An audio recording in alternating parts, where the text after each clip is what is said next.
皆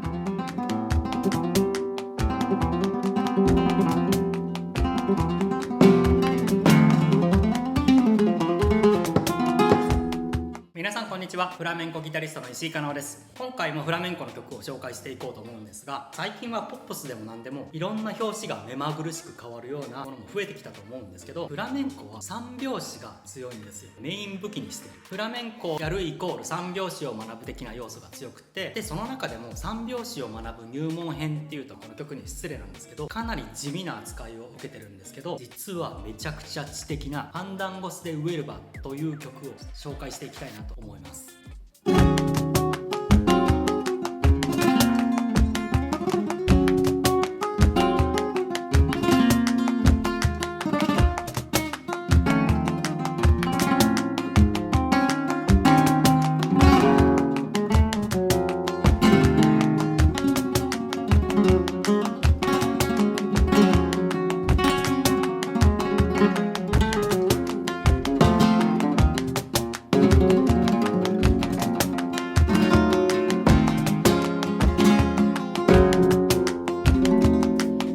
人間の感覚として4拍子は安定するように感じて3拍子は不安定というかスリリングに感じる。要するに2本足で1212っていう風に歩くんじゃなくて、常にこうおっとっとおっとっとってなってるイメージですね。ずっと安定しない浮遊感とか進んでる感じがあるというか、なんでフラメンコ独特の緊張感は3拍子がやっぱり担ってるんですね。でこのファンダンゴス・デ・ウエルバはフラメンコの他の3拍子の曲と違ってリズムにあんまり癖がなくて、ポップスとかの3拍子にもつながるようなグルーヴなんですよね。ジャンル問わず3拍子特有のドライブ感を感じるにはベストな曲だと思います。クラシックの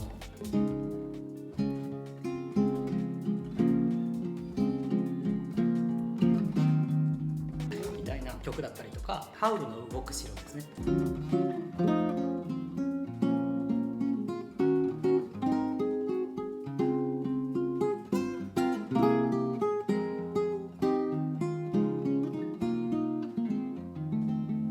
みたいな曲とか、爽やかなこうワルツに近いです。決め事というとあれなんですけど、基本的にはこういうグループが流れてます。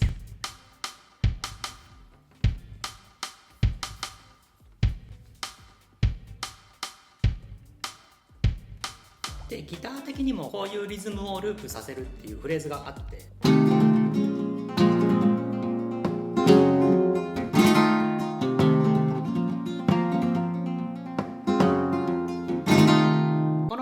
ループさせるようになるっていうのがファンダンゴ・デ・ウエルバの基本になります。フラメンコにももう美しいメロディーがたくさんあるんですよ。例えばラファエル・リケーニっていう人ですね。誰よりも美しいメロディーを紡ぐギタリストなんですけど、フラメンコ史に残るであろう美しいファンダンゴ。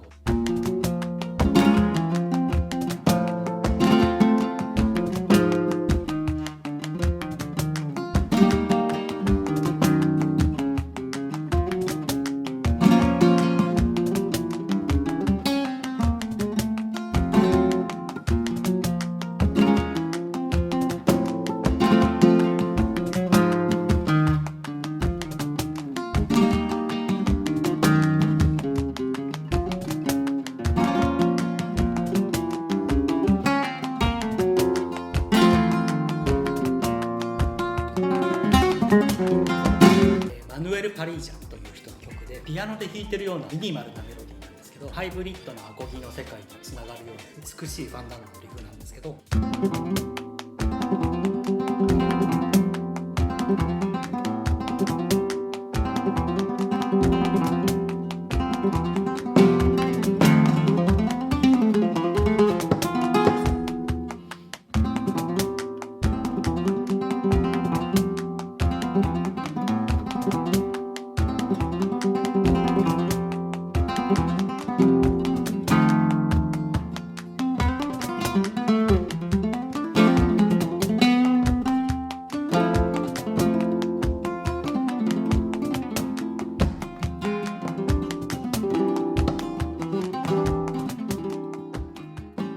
エルビエ・ヒンっていうギタリストもすごい、なんかポリスのエブリブレス・ユー・テイクのイントロみたいなんですけど、3拍子にすると疾走感が増すんですよね。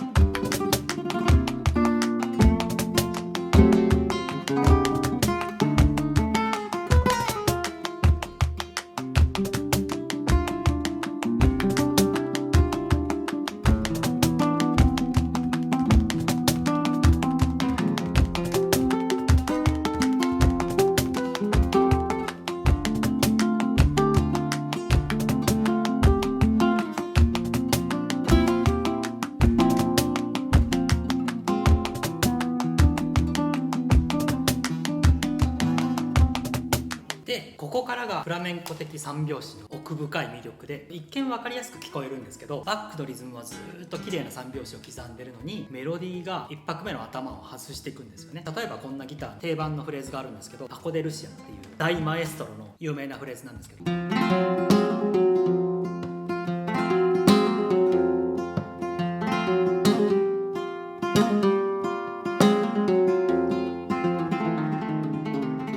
こんなメロディーなんですけど、これ普通に聞くと最初の音が頭に聞こえるじゃないですか。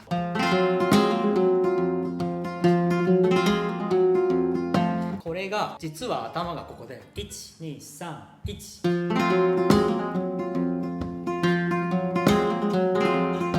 あえてカウントを狂わせるような変な位置からメロディーを始めるっていうのが定番なんですよ。聴いてる方としてはメロディーは心地いいんですけど、リズムがずらされていくような不協和な感じ。それでいて三拍子の枠にはずっとちゃんと入ってるっていう。ファンダンゴス・デ・ウェルバは伝統的なフレーズになればなるほどこの傾向が強くて、なんでこの曲をちゃんと理解してないとフラメンコギタリストとしては NG って言われてしまう。でもこれがリズムフェイクの楽しさでフラメンコの魅力の一つなんですけど、逆に言うとリズムフェイクでずっと遊ぶっていう土台があるので、リズムが難しそうだなって思われるジャンルだったりもするんですよね。ここでフラメンコ的なファンダンゴス・デ・ウェルバの絶対に押さえておかなきゃいけないノリの秘密なんですけど、このギターのブリッジって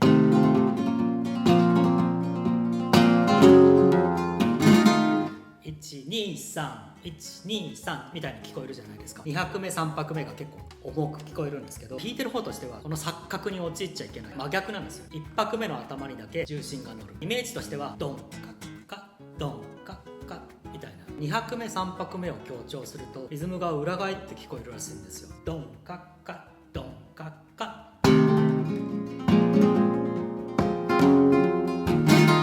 こういう風に感じてないといけない。で最後にこのファンダンゴス・デ・ウェルバの魅力を体感できるアーティストを紹介していきたいなと思います。動画リンクを貼っておくのでぜひ見ていただければと思うんですけど、まずはパコ・トロンホン。ファンダンゴの神様と言われてる歌い手です。野生的に叫びまくってるように聞こえるんですけど、メロディーもリズムも全てコントロールされまくってるというか、この人の歌が結構刺さってフラメンコの歌が好きになるっていう人も多いんで、ぜひ聴いてほしいです。聴いてるとノーブルな感じが分かってくるっていうのが楽しさですよね。次はニーニョ・ミゲル。天然に生まれてきた天才みたいな人で、めちゃくちゃ涼しい顔で軽いタッチで弾いてるのに音のパンチがすごい。結構不遇な人で精神疾患とか、ヘロイン中毒とかで路上で弦3本で弾いてる動画が出回ったりとかっていう人なんですけど、ファンダンゴス・デ・ウェルバの発祥の地のウェルバ出身で、ファンダンゴス・デ・ウェルバは他の曲から飛び抜けて解像度が高い気がします。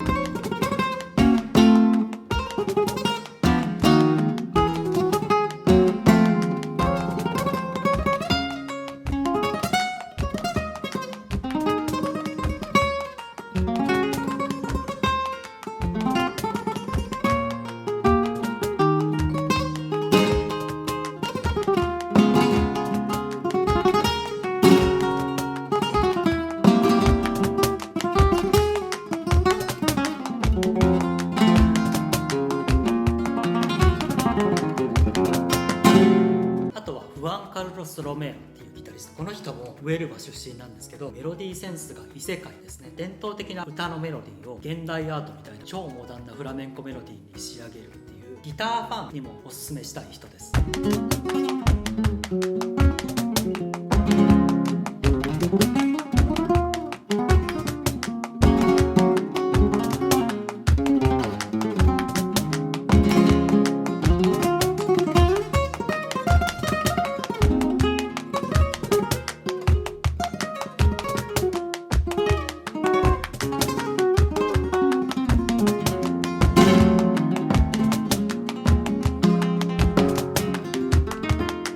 いう感じでファンダンゴ・デ・ウェルバ紹介してきましたが、ファンダンゴス・デ・ウェルバって直訳するとウェルバの町のファンダンゴっていう意味なんですね。ファンダンゴっていう曲がもともとあって、その中でこのファンダンゴス・デ・ウェルバが強すぎて、もうそもそものカテゴリーを食っちゃって、こっちの方がギター的には有名になっちゃったっていう感じです。ファンダンゴスって言われるとみんなファンダンゴス・デ・ウェルバを思い浮かべるぐらい、カーニバルっていうとリオのカーニバルだったり、りとか、広島でお好み焼きっていうとみんな広島の薄い生地のお好み焼きを思い浮かべるような、もちろん元々のこのファンダンゴスっていう曲もフラメンコの中ではめちゃくちゃ重要な曲なので、また改めて紹介したいと思っております。そんな感じでこのチャンネルではフラメンコとかフラメンコギターに関することをフラメンコご存じない方に分かりやすく解説していきたいなと思っておりますので、もしお気に入っていただけましたらチャンネル登録、高評価、コメントなどよろしくお願いします。今回も最後までご視聴ありがとうございます。また次回の動画でお会いしましょう。